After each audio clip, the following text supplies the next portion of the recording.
जिसके खून में व्यापार हो वो क्या कर सकता है और इतिहास में क्या किया है, ये मैं आपको बताने की कोशिश कर रहा हूं। 1000 साल के इतिहास में कोई भी एक मोदी, शाह, पारेख, कोई भी एक गुजराती भाई, कोई भी शोर्ड हैंडलर नहीं हुआ है, तलवार उठाने वाला नहीं हुआ। देश की रक्षा के लिए, देश की स्वाधीनता के लिए, देश की आत्मरक्षा के लिए, देश की अखंडता की रक्षा के लिए कभी भी किसी मोदी, शाह, पारेख ने तलवार नहीं उठाया है।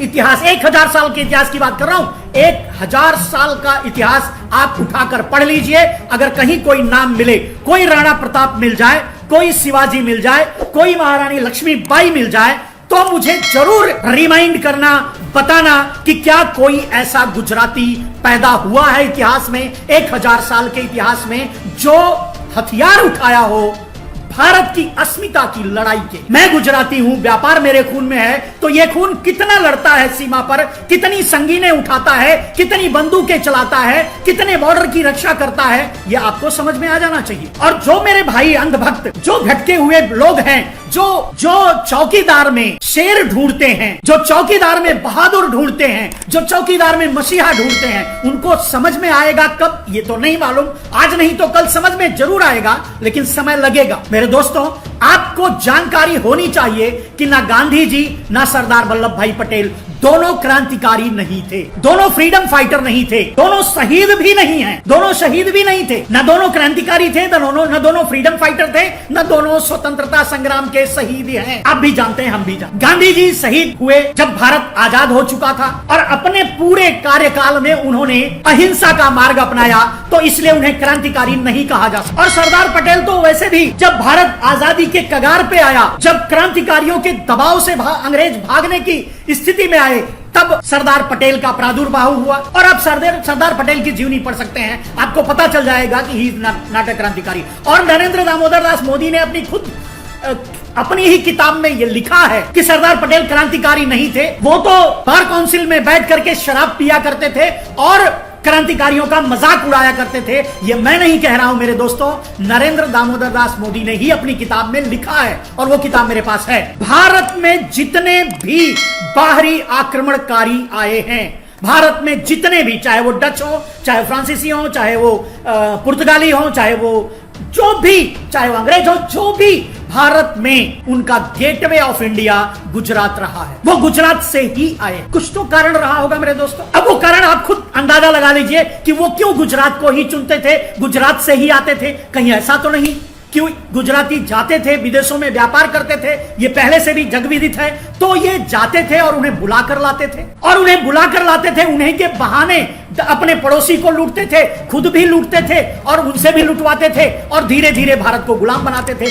यही तो साबित होता है। 1947 से लेकर के आज तक, इवन टिल टुडे डेट, मैंने कभी कहीं किसी भी बॉर्डर से किसी मोदी, किसी शाह, किसी पारेख, किसी मेहता, किसी चौकसी को नहीं देखा है शहीद होते हुए, भारत माँ की रक्षा करते हुए, भारत माँ के लिए संगीन उठा करके किसी बॉर्डर पे लड़ते हुए शहीद होकर उनका जनाजा अगर गुजरात गया हो तो मैंने नहीं देखा है। आपने देखा है या नहीं मुझे नहीं मालूम। इन 250-300 सालों के अंग्रेजों के इतिहास में मेरे दोस्तों, चाहे वो सेलुलर जेल हो, चाहे वो कहीं भी ऐतिहासिक स्मारक हो जहां क्रांतिकारियों का नाम लिखा हो, शहीदों का नाम लिखा हो, उन नामों को पढ़ लीजिएगा।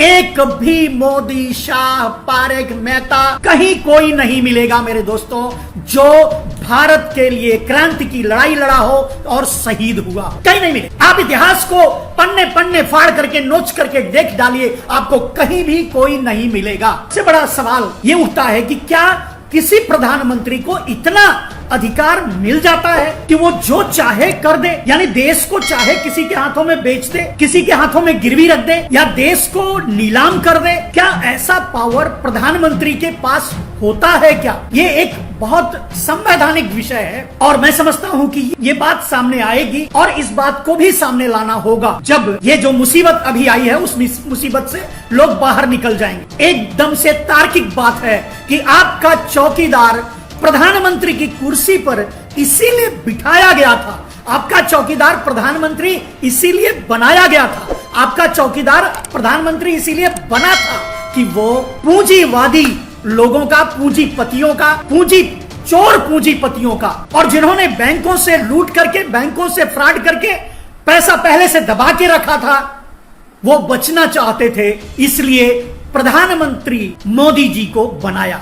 चौकीदार यानी नरेंद्र दामोदर दास मोदी प्रधानमंत्री आम जनता के उत्साह से नहीं, पूंजीपतियों के प्रोजेक्शन से प्रधानमंत्री बने थे।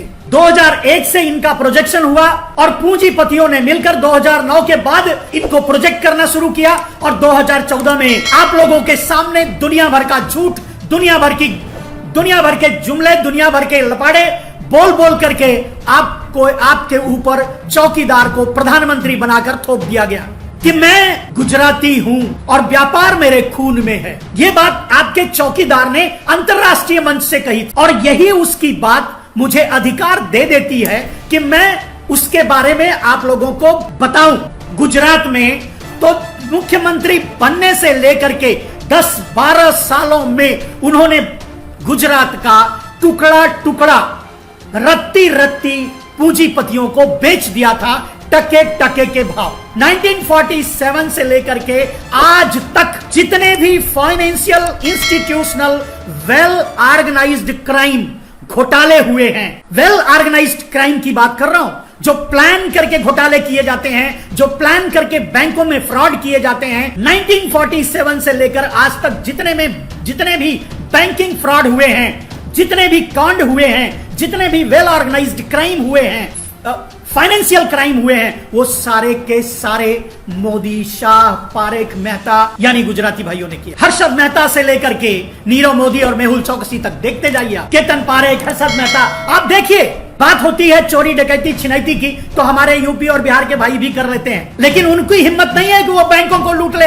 बैंक का बैंक गायब कर दें, आरबीआई को ही फाड़ के रख दें। या मतलब ये काम किसने किया है? ये काम गुजराती भाइयों ने ही किया है। नाम आप देख लीजिए, ये आरोप गुजरात पे नहीं है, ना ये गुजरात के सभी भाइयों के लिए है, लेकिन ये सत्य है, ये सत्य है कि सारे गुजराती गलत नहीं है, लेकिन जितने गलत हैं वो गुजराती हैं। जितने चोरी किया है, फ्रॉड किया है, फाइनेंशियल धोखा दिया है, फाइनेंशियल फ्रॉड किया है, वो सारे के सारे गुजराती। इसलिए कहना पड़ रहा है। और तब तो और कहना पड़ जाएगा जब आपका चौकीदार खुद ही कहता है कि मैं गुजराती हूं और व्यापार मेरे खून में। अब 1947 से लेकर के आज तक अगर फ्रॉड, बैंकिंग फ्रॉड अगर इन्हीं लोगों ने किया है, तो काला धन किसके पास होगा? डेफिनेटली इन्हीं के पास होगा। अब दूसरे आंकड़े सुनिए, 90% बैंकिंग एनपीए मोदी, शाह, पारेख यानी इन्हीं ग्रुप्स के पास है। 90% बैंकों का पैसा लेकर के 90% किसी भी बैंक में, चाहे किसी भी बैंक से देख लीजिए, 90% बैंकिंग एनपीए इनके ऊपर है।